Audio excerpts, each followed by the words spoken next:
श्री स्वामी समर्थ हेच गाणगापूरचे दुसरे दत्तावतार श्री नृसिंह सरस्वती स्वामी महाराज आहेत। इसवी सन 1459च्या सुमारास श्री नृसिंह सरस्वतींनी गाणगापूर येथे निर्गुण पादुका स्थापित केल्या। यानंतर ते शैलयात्रेच्या निमित्ताने श्रीशैल्य पर्वताजवळ असलेल्या कर्दळी वनात अदृश्य झाले। या घनदाट हरदळीच्या वनात स्वामींनी सुमारे 300 वर्षे कठोर तपश्चर्या केली। ही तपश्चर्या एवढी तीव्र होती की ते एकाच जागी स्थिर बसून राहिले।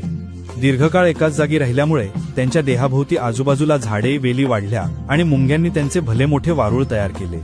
स्वामींचा देह या वारुळात पूर्णपणे झाकला गेला होता। एकदा उद्धव नावाचा एक लाकूडतोड्या कर्दळी वनात लाकडे तोडण्यासाठी आला होता। तो तिथली झाडे आणि ते वारुळ तोडून जागा साफ करत होता।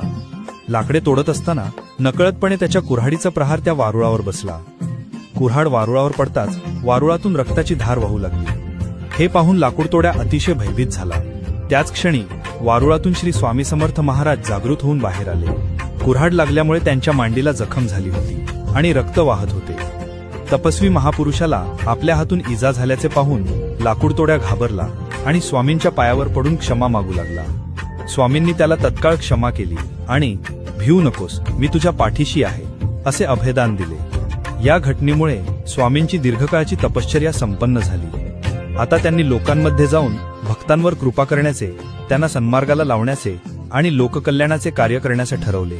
त्यांनी श्रीशैलम येथून भारतभर भ्रमण केले आणि अनेक ठिकाणी लीला केल्या। शेवटी ते अक्कलकोट नगरीत आले आणि तेथे त्यांनी दीर्घकाळ वास्तव्य केले, ज्यामुळे त्यांना अक्कलकोटचे स्वामी म्हणून ओळख मिळाली। श्री स्वामी समर्थ।